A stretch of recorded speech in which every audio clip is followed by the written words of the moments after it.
Hello my dear friends, welcome back to my channel Tamil Nadu Teachers Eligibility Test. இந்த எக்ஸாமில் கண்டிப்பாக theories of learning கற்றல் கோட்பாடுகளை பற்றி கேள்விகள் இருக்கும். அதுக்கு நம்ம வெறுமனே ஆக்க நிலையறுத்தல் கோட்பாடு பாவ்லோ எழுதுந்து தாண்டைக் முயன்று தவறி கற்றல் இந்த மாதிரி மக்கப் பண்ணிட்டு போனால் கண்டிப்பாக நல்ல ஸ்கோர் பண்ண முடியாது. நம்ம என்ன பண்ணணும்னா அந்த கான்செப்டை லேர்ன் பண்ணணும். கான்செப்டை லேர்ன் பண்ணாதான் நம்ம லாங் டேர்ம் மெமரியில் போய் அது ரிஜிஸ்டர் ஆகும். கான்செப்டே தெரியாமல் மக்கப் பண்ணிட்டு போனால் கண்டிப்பாக அவங்க ட்விஸ்ட் பண்ணி கேட்கும்போது நம்மளால கொஷின்ஸை அட்டென்ட் பண்ண முடியாது. அதுக்கு நமக்கு என்ன வேணும்னா கான்செப்ட் நாலேஜ் வேணும்.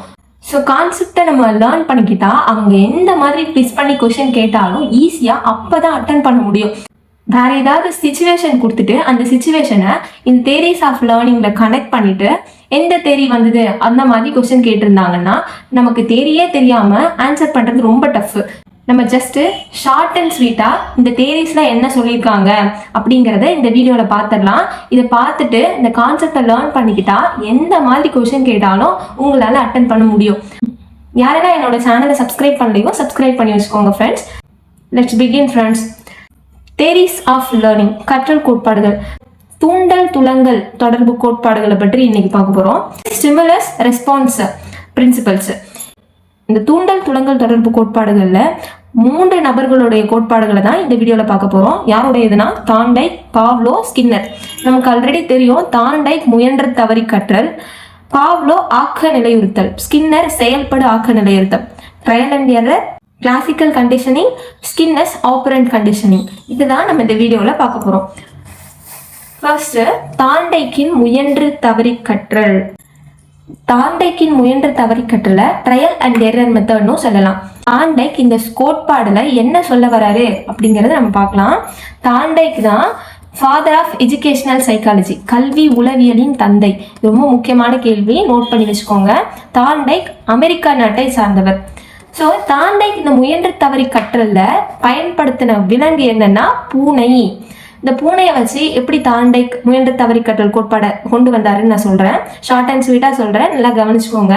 தாண்டைக் என்ன பண்ணாருன்னா ஒரு புதர் பெட்டி பசில் பாக்ஸை மேக் பண்ணிட்டு அந்த பசில் பாக்ஸ்ல அதிகமான பசி இருக்கிற பூனையை உள்ள விட்டுட்டாரு. அந்த பாக்ஸ் எப்படி இருந்ததுன்னா 3 பக்கமும் நல்ல மர சட்டத்தால் ஆனது, ஒரு பக்கம் மட்டும் கம்பியால ஓப்பன் பண்ற மாதிரி இருக்கும் இல்லைங்களா, அந்த மாதிரி ஒரு கம்பியால மேக் பண்ணியிருந்தாரு அந்த தாண்டை கூட பசில் பாக்ஸ.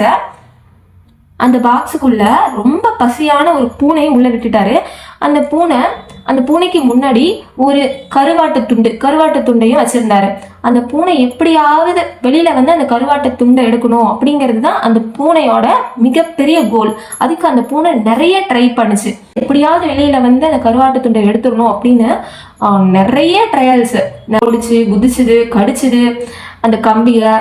பூனையால என்னெல்லாம் பண்ண முடியுமோ எல்லா முயற்சிகளையும் முழு முயற்சியையும் அது போட்டுச்சு. முழு எஃபர்ட்டை போட்டு ஒரு வழியா அந்த கம்பி கதவை இப்படி ஓப்பன் பண்ணி அந்த கருவாட்டு துண்டை எடுத்து சாப்பிட்டுருச்சு.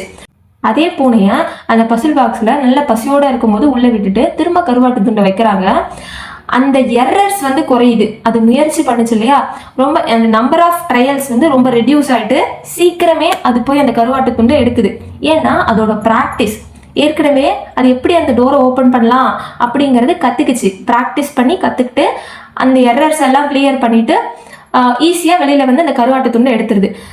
திரும்ப திரும்ப இந்த ப்ராசஸை கண்டினியூஸாக பண்ணிகிட்டே இருக்கும்போது பூனை ரொம்ப ஷார்ட் பீரியட்லேயே அந்த கருவாட்டு துண்டை எடுத்துருது. இதுலேருந்து தாண்டைக் என்ன சொல்கிறாருன்னா நம்பர் ஆஃப் எரர்ஸ் வந்து ரெடியூஸ் ஆகும். எப்போனா அதிகமான ப்ராக்டிஸ் இருந்ததுன்னா நம்பர் ஆஃப் எரர்ஸ் ரெடியூஸ் ஆகும். நம்பர் ஆஃப் ட்ரையல்ஸும் ரெடியூஸ் ஆகிட்டு ஈஸியாக அந்த ஃபுட்டை அது எடுத்துக்குது அப்படிங்கிறது தான் தாண்டைக் இந்த முயன்று தவறி கற்றல்ல சொல்றாரு. ட்ரையல் அண்ட் எரர் அப்படிங்கிற இந்த பிரின்சிபல்ல சொல்றாரு.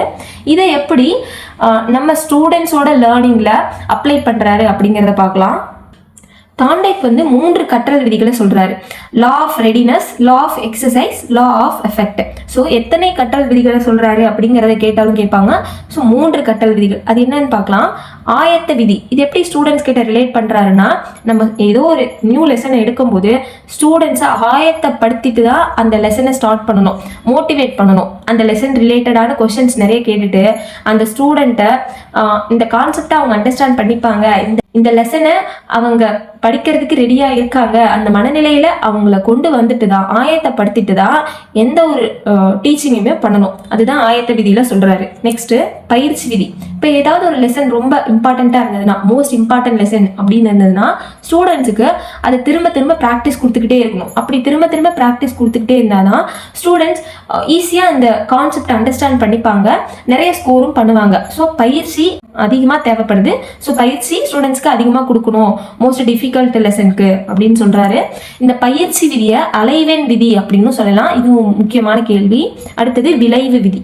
விளைவு விதிங்கிறது ஸ்டூடெண்ட்ஸுக்கு நம்ம டீச் பண்ணி முடிச்சிட்டோம். டீச் பண்ணி முடிச்சதுக்கப்புறம் அவங்களோட எஃபெக்ட் எப்படி இருக்கு, அந்த லெசன்ல மாணவர்களின் தாக்கம், லெசனை பற்றிய புரிதல் எப்படி இருக்கு அப்படிங்கிறத ஒரு டெஸ்ட் வச்சியோ கொஸ்டின் கேட்டோ அவங்களோட ரெஸ்பான்ஸ் என்ன அப்படிங்கிறத டீச்சர்ஸ் நோட் பண்ணணும். ஸோ இதை விளைவு விதியில சொல்றாரு. தாண்டைக்கின் 3 கற்றல் விதிகள் இதுதான். ஃப்ரெண்ட்ஸ், தாண்டை கூட முயன்று தவறி கற்றல் உங்களுக்கு புரிஞ்சிருக்கும்னு நினைக்கிறேன். ஜஸ்ட் ஒரு பூனை எடுத்துக்கிட்டு சோதனைக்கு உட்படுத்தி முயன்று தவறி கற்றல் கோட்பாட்டை தாண்டைக் வெளியிட்டிருக்காரு. இதை எஜுகேஷன்ல ஸ்டூடெண்ட்ஸ்க்கு எப்படி இம்ப்ளிமெண்ட் பண்ணலாம் அப்படிங்கிறதுக்காக ஒரு 3 கற்றல் கோட்பாடுகளையும் வெளியிட்டிருக்காரு. இந்த கான்செப்டை அண்டர்ஸ்டாண்ட் பண்ணிக்கிட்டீங்கன்னா கண்டிப்பா தாண்டைக் முயன்று தவறி கற்றல் ரிலேட்டடா எந்த கேள்வி கேட்டாலும் கான்செப்ட் கூட ரிலேட் பண்ணி ஈஸியா ஆன்சர் பண்ண முடியும்.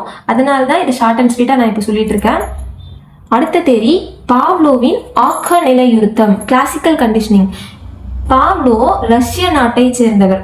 ஸோ பாவ்லோ தான் முதல்ல நோபல் பரிசு பெற்ற உளவியலாளர். இதுவும் மிக மிக முக்கியமான கேள்வி. 1904 இவர் நோபல் பரிசு பெற்றிருக்காரு. பாவ்லோ சோதனைக்கு உட்படுத்திய விலங்கு என்னன்னா நாய். தேரியோட கான்செப்டை நான் ஷார்ட்டா சொல்றேன், அண்டர்ஸ்டாண்ட் பண்ணிக்கோங்க. பாவ்லோவோட அசிஸ்டன்ட் என்ன பண்ணாருன்னா நாய்க்கு ஃபுட் வச்சாரு. அந்த ஃபுட்டை வைக்கும்போது நாய்க்கு ஆட்டோமேட்டிக்கா உமிழ்நீர் சுரக்க ஆரம்பிச்சது. அதை பாவ்லோ நோட் பண்ணாரு. ஸோ அதை வச்சு எக்ஸ்பெரிமெண்ட் பண்ணணும் அப்படிங்கிறத அவர் ஐடென்டிஃபை பண்ணிட்டாரு. பாவ்லோ நெக்ஸ்ட் என்ன பண்ணாருன்னா நாய் கூட்டிட்டு வந்து ஃபுட்டு வைக்கிறாரு. அந்த ஃபுட்டை பார்த்ததும் நாய்க்கு உமிழ்நீர் சுரக்குது. நெக்ஸ்ட் பாவ்லோ ஜஸ்ட் ஒரு பெல்ல ரிங் பண்றாரு. மணி அடிக்கும் போது உமிழ்நீரும் சுரக்கல, எந்த துளங்களுமே இல்லை. தூண்டல் கொடுக்குறாரு, ஆனா எந்த துளங்களும் இல்லை. ஸோ அடுத்து என்ன பண்றாருன்னா பாவ்லோ ஒரு மணி ஓசையை எழுப்பிடுறாரு. எழுப்பினதுக்கு பிறகு ஒரு உணவை கொடுக்குறாரு. உணவை கொடுத்ததும் அந்த நாய்க்கு உமிழ்நீர் சுரக்குது. திரும்ப என்ன பண்றாருன்னா மணி ஓசையை கொடுக்குறாரு, மணி ஓசையை எழுப்புறாரு, உணவு கொடுக்குறாரு, உமிழ்நீர் சுரக்குது. இந்த ப்ராசஸ் கண்டினியூஸா நடக்குது. கண்டினியூஸா நடக்கும்போது ஒரு காலகட்டத்தில் என்ன ஆகுதுன்னா அந்த நாய்க்கு மணி ஓசை எழுப்பினதுமே உமிழ்நீர் சுரக்க ஆரம்பிக்குது. முன்னாடி என்ன ஆச்சுன்னா மணி ஓசை எழுப்பின பிறகு உணவு கிடைச்சதும் தான் உமிழ்நீர் சுரந்தது. ஆனா இந்த ப்ராசஸ் கண்டினியூஸ் ஆனதும் மணி ஓசை கேட்ட உடனே அந்த நாய்க்கு உமிழ்நீர் சுரக்க ஆரம்பிச்சிருச்சு. ஏன்னா அந்த நாய் பழகிடுச்சு, மணி ஓசை எழுப்பினாங்கன்னா நமக்கு உணவு தரப்போறாங்க அப்படிங்கறத அந்த நாய் பழகிட்டதுனால அதுக்கு உமிழ்நீர் சுரக்குது. ஸோ இதை கூட எப்படி ஸ்டூடெண்ட்ஸ் கிட்ட ரிலேட் பண்ணலாம் அப்படின்றத பாருங்க. இப்போ ஸ்கூல் பெல் அடிச்சதும் ஆரம்பத்தில் ஸ்டூடெண்ட்ஸ் என்ன பண்ணுவாங்க, எல்கேஜி ஸ்டூடெண்ட்ஸ் எல்லாம் உள்ள போக மாட்டாங்க. ஏன்னா அவங்களுக்கு தெரியாது நம்ம போகணுமா அப்படிங்கிறது. பட் கண்டினியூஸாக பெல் அடிச்சதும் உள்ளே போகணும் அப்படிங்கிறது கண்டினியூஸ் ப்ராசஸாக நடக்கும்போது ஸ்டூடெண்ட்ஸ் வந்து அண்டர்ஸ்டாண்ட் பண்ணிக்கிறாங்க. ஓ, இப்போ நம்ம பெல் அடிச்சா உள்ளே போயிடணும், வெளியில் சுற்றக்கூடாது, ரெஸ்ட் ரூம்லாம் போகக்கூடாது, கிளாஸ் ரூமுக்கு நம்ம போயிடணும் அப்படிங்கிறது அவங்களுக்கு புரிய வருது. அதனால இது கண்டினியூஸாக ப்ராசஸாக நடக்கிறதுனால ஸ்டூடெண்ட்ஸும் அதுக்கு அடாப்ட் ஆகிக்கிறாங்க. இப்போ எஜுகேஷனில் ரிலேட் பண்ணி சொல்லணும் அப்படின்னா ஸ்டூடெண்ட்ஸ் கூட இப்படி ரிலேட் பண்ணி சொல்லலாம். பாவ்லோ ஒரு 5 laws சொல்றாரு. அது என்னன்னு பார்க்கலாம். ஸோ பாவ்லோ ஆக்க நிலையுறுத்தலில் எத்தனை விதிகளை கூறுகிறார் அப்படின்னு கேட்டாங்கன்னா 5 விதிகள். அது என்னென்னு பார்க்கலாம். உருவாதல் விதி, ஆக்க நிலையுறுத்தம் அழிந்து போதல், பொதுமைப்படுத்துதல் விதி, வேறுபடுத்தி அறிதல், 2ஆம் நிலை ஆக்க நிலையுறுத்தம். இதை ஒன்னொன்னா ஷார்ட்டா பார்த்துடலாம். உருவாதல் விதி அப்படின்னா என்னன்னா, இப்போ உணவு வச்சதும் அந்த நாய்க்கு உமிழ்நீர் சுரக்குது இல்லையா, அது உருவாதல் விதியில வரும். நெக்ஸ்ட் மணி ஓசை அடிச்சதும் உமிழ்நீர் சுரக்குது, அதுவும் இந்த உருவாதல் விதியில தான் வரும். அடுத்தபடியா ஆக்க நிலையுறுத்தம் அழிந்து போதல். இது என்னன்னா கண்டினியூஸா மணி ஓசை பிளஸ் உணவு இப்படிங்கிற மாதிரி கொடுக்கும்போது நாய்க்கு மணி ஓசை அடிச்சாலே உமிழ்நீர் சுரக்குது. ஆனா மணி ஓசை அடிச்சும் ஃபுட்டு தரலன்னா இப்போ ஒரு 10 டைம்ஸ் மணி ஓசை அடிக்கிறாங்க, பட் ஃபுட்டே தரல அப்படிங்கும் போது அந்த மணி ஓசை அடிச்சா அந்த நாய்க்கு உமிழ்நீர் சுரக்குது அப்படிங்கிறது ஸ்டாப் ஆயிடும். இதுதான் ஆக்க நிலையுறுத்தம் அழிந்து போதல். அடுத்தது பொதுமைப்படுத்துதல் விதி. இப்போ பொதுமைப்படுத்துதல் விதி அப்படின்னா என்னன்னா, சின்ன குழந்தை இருக்குன்னா அந்த குழந்தை என்ன பண்ணுன்னா, காக்கி சட்டை போட்டாலே போலீஸ் தான் அப்படின்னு நினைச்சு வாட்ச்மேனை பார்த்தாலுமே பயப்படும். ஏன்னா அது வந்து பொதுமைப்படுத்தி பார்க்குது, காக்கி சட்டைனாலே போலீஸ் அப்படிங்கிற மாதிரி. ஸோ இதுதான் பொதுமைப்படுத்துதல் விதி. அடுத்து வேறுபடுத்தி அறிதல் விதி.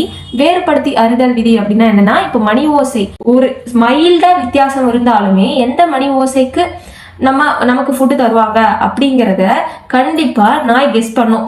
இப்போ ரொம்ப மைல்டாக தான் டிஃப்ரென்ஸ் இருக்கும். அப்போ இந்த மணி ஓசைக்கு நமக்கு ஃபுட்டு தரமாட்டாங்க, எப்படி மணி ஓசை அடித்தா நமக்கு ஃபுட்டு தருவாங்க அப்படிங்கிறத கண்டிப்பாக அது டிஸ்கிரிமினேட் பண்ணி பார்க்க தெரியும். ஏன்னா அது பழகிடுச்சு. அடுத்தது இரண்டாம் நிலை ஆக்க நிலையுறுத்தல். இது எப்படின்னா, மணி ஓசை அடித்தாதான் நாய்க்கு உமிழ்நீர் சுரக்கும் அப்படிங்கிறது கிடையாது. ஜஸ்ட் ஒரு சிவப்பு நிற ஒளியை காமிச்சிட்டு அதுக்கப்புறம் ஃபுட்டு தந்தாலும் சிவப்பு நிற ஒளி வந்தாலே நமக்கு ஃபுட்டு தான் தருவாங்க அப்படிங்கிறத நாய் கெஸ் பண்ணிக்கும். ஸோ இது இரண்டாம் நிலை ஆக்க நிலையுறுத்தல். இதுதான் 5 பிரின்சிபல்ஸ், 5 laws ஆஃப் பாவ்லோ. அடுத்தது ஸ்கின்னரின் செயல்படு ஆக்க நிலையுறுத்தம். இதை பார்க்கலாம். ஸ்கின்னர் சோதனைக்கு என்னென்னலாம் எடுத்துக்கிட்டாருன்னா, ஸ்கின்னர் பாக்ஸ், இந்த பாக்ஸோட நேம் ஸ்கின்னர் பாக்ஸ் தான் அவர் சொல்றாரு. அடுத்தது வெள்ளை எலி, உணவு உருண்டை, இதுதான் சோதனைக்கு உட்படுத்தப்படுது. என்ன விலங்கு பயன்படுத்துறாருன்னா வெள்ளை எலியை பயன்படுத்துறாரு. இவர் வந்து ஒரு அமெரிக்க உளவியலாளர். இந்த தேரி என்ன சொல்லுது அப்படிங்கறத நான் ஜஸ்ட் ஒரு ஷார்ட்டா சொல்றேன், அண்டர்ஸ்டாண்ட் பண்ணிக்கோங்க. ஸ்கின்னர் பாக்ஸ் ஒன்று எடுத்துக்கிட்டு அது உள்ள வெள்ளை எலியை உள்ள விடுறாரு. அந்த ஸ்கின்னர் பாக்ஸ்ல ஒரு லிவரையும் இன்சர்ட் பண்ணிருக்காரு. அந்த லிவரை பிரஸ் பண்ணா ஃபுட்டு கிடைக்கும். அந்த மாதிரி அந்த பாக்ஸ் வந்து மேட் ஆகிருக்கு.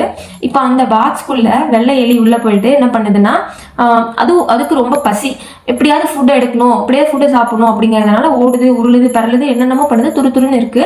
ஒரு முறை அதோட உடம்பால அந்த லிவரை பிரஸ் பண்ணதும் ஃபுட்டு வந்துருது. அந்த ஃபுட்டை சாப்பிடுது. அடுத்த முறை அந்த எலி என்ன பண்ணுதுன்னா, இதே மாதிரி ஃபுட் எடுக்க ட்ரை பண்ணுது. பட் ஷார்ட் பீரியட்ல அந்த ஃபுட்டை ஈஸியாக எடுத்துருது. ஏன்னா அதுக்கு ப்ராக்டிஸ் இருக்கு. ஆல்ரெடி இந்த லிவரை ப்ரெஸ் பண்ணா நம்ம அந்த ஃபுட்டை எடுத்துடலாம் அப்படிங்கிறத அது புரிஞ்சிடுச்சு. ஸோ திரும்ப இந்த ப்ராசஸ் கண்டினியூஸாக நடக்கும்போது அந்த லிவரை ப்ரெஸ் பண்ணதுமே ஃபுட்டு கிடைக்கும் அப்படிங்கிறத அது ஐடென்டிஃபை பண்ணிடுது. ஸோ ரொம்ப ஷார்ட் பீரியட்லேயே அது ஃபுட்டை எடுத்துருது.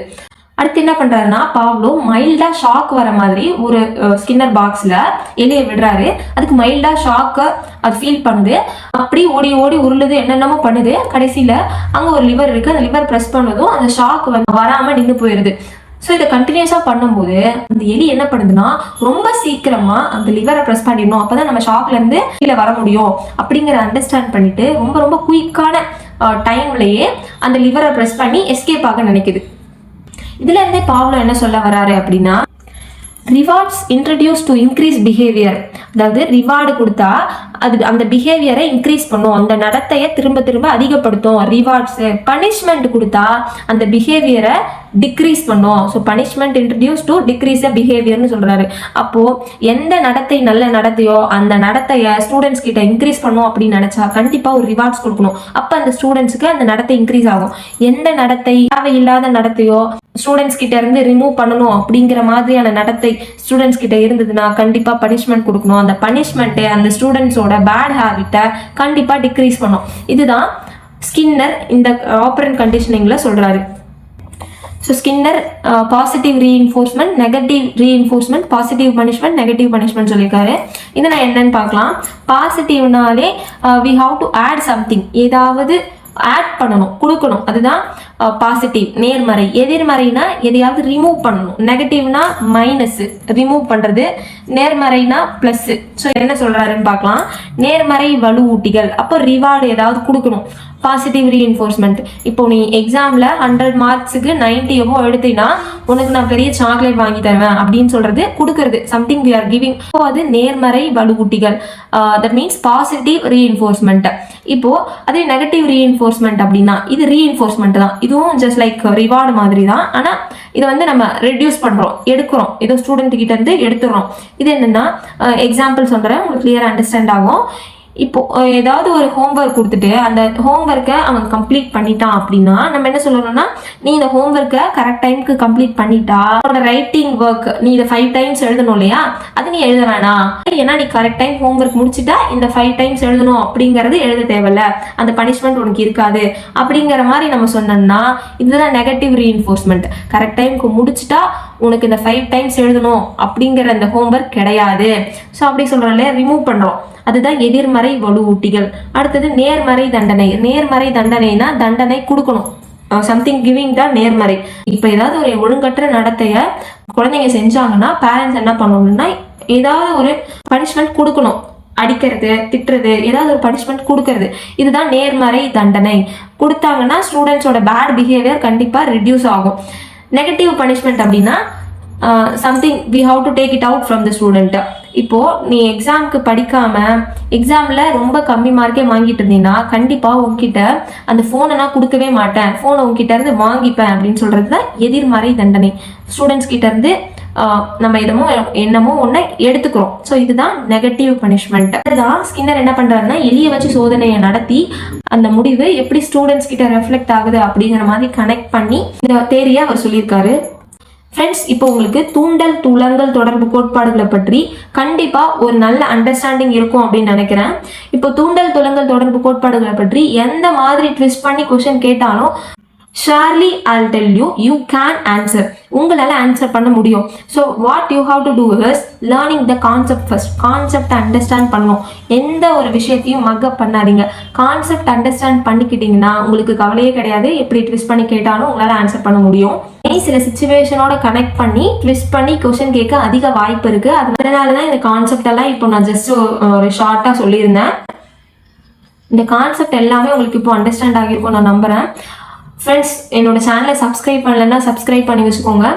அப்போ தான் நான் டெட் எக்ஸாம் ரிலேட்டடாக எந்த வீடியோ போட்டாலும் உங்களுக்கு நோட்டிஃபிகேஷன் வரும். ஈஸியாக நீங்கள் பார்த்து அண்டர்ஸ்டாண்ட் பண்ணிக்கலாம் கான்செப்ட்ஸ் எல்லாத்தையும். ஃப்ரெண்ட்ஸ், நான் என்ன டாபிக் பற்றி வீடியோ போடணும் அப்படின்னு நினைக்கிறீங்களோ, என்ன டாப்பிக்கு நான் ஷார்ட்கட்ஸ் போடணும், எதை பற்றி நான் நடத்தணும் அப்படின்னு நீங்கள் நினைக்கிறீங்களோ அதை கமெண்ட் செக்ஷனில் சொல்லுங்கள். உங்களோட கமெண்ட்டை பார்த்து நான் அதுக்கான வீடியோஸ் நான் அப்லோட் பண்ணுறேன். This video is useful. Don't forget to like, share and subscribe, friends. Thank you so much all. Bye bye.